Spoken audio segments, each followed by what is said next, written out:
Studio. DJ Manish रहुआ वारिश नगर। सावन देखा बारिश रे कांवर लेके चहलव रे भोला के दर्शन कहलव रे।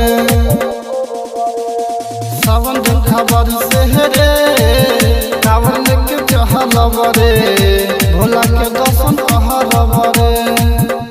अरे गंगा जी के पानी हम भोला पछाई बात सबके ही मन में रे।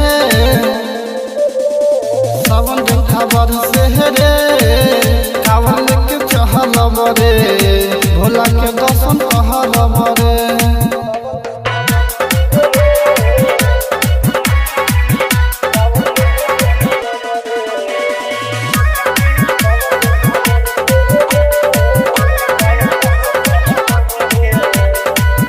अरे भोला के शरण में जे भी रहेले हरदम रहेला खुशहाल हो। देखा स्वर्ग से सुंदर बात देखा हई रंगेश्वरी धाम हो।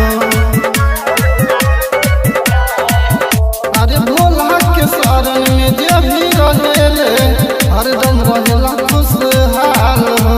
देखा स्वर्ग से सुंदर बात देखा हई रंगेश्वरी धाम हो।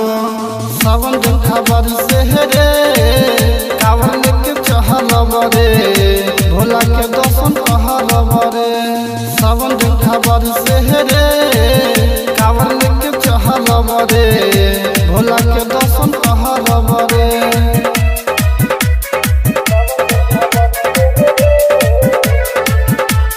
डीजे मनीष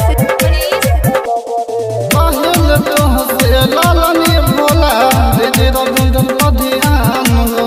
बात एक जो सपना गाना के भोजपुरी से तार हो। पहल तो हसे लालनी भोला दे रविंद्र पधियान हो। बात एक जो सपना गाना के भोजपुरी से तार हो। बात एक जो सपना पूरा दिया जमाना इहे कहेल तो से रे। सावन देखा बारिश रे कांवर लेके चहलव रे भोला के दर्शन कहलव रे। सावन देखा बारिश रे